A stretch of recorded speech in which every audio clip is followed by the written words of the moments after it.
all time during his peak. It was incredible. And then he also formed SKT, which is probably the best Telecom, team. yeah. The best team ever. So it's incredible. So check out that, and if you are interested in Boxer's history and things like that, I did a write-up on SK Gaming a while ago that covers basically Boxer's whole career, including I Love Uv and SKT and all that. You should check that out if you're interested. Awesome Anything else stuff. to talk about for GSTL? I think that's about it. Go buy. It's $5 for Christ's sake, and you get all best of 8 rounds, or the entire round of best of 8, entire round of best of 4, and the finals. The finals alone are worth $5. Really, it's just go buy it. I can't say anything else than that. I totally agree. So it looks like we got a tip from someone in IRC, Patrick. What is going on with that?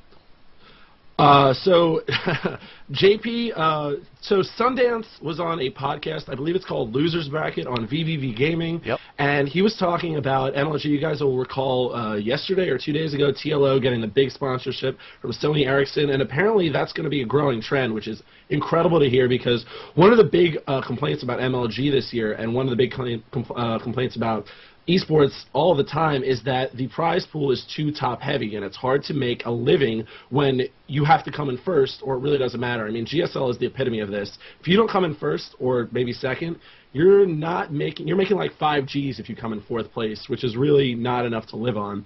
And MLG is apparently working with sponsors to individually sponsor players. That's how they got TLO, and they have more personal sponsorships coming up. And again, this is all on Loser Bracket. We're going to have the link down below for this podcast. You should all check it out. And so what's going on, according to Sundance, is MLG is collecting information on players and giving them to the sponsors themselves, and apparently he's mentioning stuff about how players act, their social media, so I imagine that means how popular they are, how interactive they are with the fans. So a guy like Noni would be, or a guy like Destiny would obviously, his results aren't there yet, but his popularity is through the roof. So if he was able to move up his results, maybe he'd be someone they'd look at. So it's really interesting to see. I think it's fantastic. I think this addresses the prize pool disparity in a very interesting and clever way. I'm super excited about it. Do you have any thoughts about it? I don't think I should comment on any of that, actually. Fair enough. Fair enough. So, fair enough. All right, I'll give you the thumbs up, and let's move on to the next topic.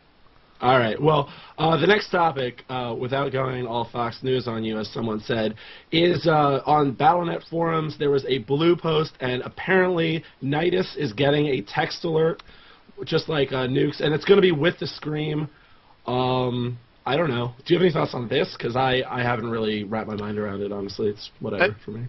I mean, it's fine. I think that a lot of people should stop acting so surprised or upset at Blizzard for implementing all these changes, where really it's just going to bring more eyes on the game of Starcraft 2, which... Well, man, the no loss column thing. I'm still not... I'm not against that. I mean, I'm not for it, I think, for a but... diamond player? Do like, what? That's what it's... Right? It's up to if you're in diamond, so, you yeah. get your losses. It's ridiculous. You go look at them at SC2 ranks, I think, still. I mean, it's not really a big deal. But okay. Right, I mean, it's just it's going to grow the game. It's going to get more eyes on the bigger prize and more people watching esports later on. It's just going to serve as a gateway. So I don't know. I don't think it's a bad thing. It's just more people going to be playing StarCraft. More people are going to know about the game and whatnot. Not a big deal. Not a big deal. I agree. I agree in general. It's just the lost thing irks me, but the Nidus thing, whatever. The Nidus text alert, it is what it is. I'll play. I'll see how I feel about it. I have no feelings about it quite yet. But anyway, NASL, some more news in their train of announcements. They have 25 players up right now. You can go to NASL.tv to get the full list. Check it out. It's a bunch of people you know. I mean, I haven't looked over the list too much. Are you looking at it right now, JP? I am. I just had to stop the autoplay video, which is what you guys just heard. So today, Chef, TT1, Axlov, Ace, and Tyler were announced. 4 Protoss players, 1 Zerg. Tyler's group is now actually pretty insane. It's got Idra, Sock, Cloud, Sin, and Tyler. A lot of these groups are pretty stacked. I mean, you can go look for yourself over at NASL.tv. How many more people do they have to announce? So there's what? 5 announced, so 25. So 25 more, okay. So we still got a while to go for the rest of these players, but I'm pretty happy so far. Don't worry, guys. I'm pretty happy so far with the announced players. What are your thoughts on them? I mean, it's good. I don't have a problem with any of the guys announced. I don't know how I feel about the trend toward invite tournaments overall. But that's another topic for another time. Since it is an invite tournament, I don't have a problem with any of the players. I don't think. I'm looking forward to see all the groups. Like you said, all the divisions have definitely some very good players and some interesting matches coming up. So QXE tweeted. What was his actual tweet? Because his actual tweet. I got to be careful here. Well, I mean, he didn't leave much to the imagination. You would think it would be just speculation, but his actual tweet was, quote, "And the quest for a new team finally comes to a close. Announcement coming soon to a website near you. Rated X for extremely awesome and sexy." With the X thing, people are thinking FXO. I don't know. I haven't really put much thought into decoding this message, honestly. Wherever QXE does, he'll do well. I think once he gets back from Spain and is able to really focus again. Yeah. But I'm looking forward to it. I also am though. I understand what QXE is doing. I like everybody else in the entire world am a Root fan overall.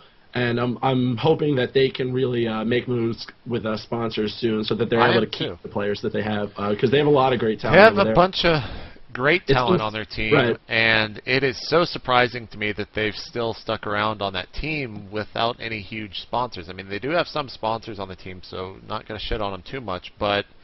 Well, clearly, though, they're making moves because, I mean, Root Edward is now working for IGN, and clearly he's a savvy businessman, and he's able to keep this kind of talent. So they're not just being, I don't think they're just being strung along with no hope in the future. There's got to be something coming from Root. It's impossible for a team like that to not have some interest, you know what I mean?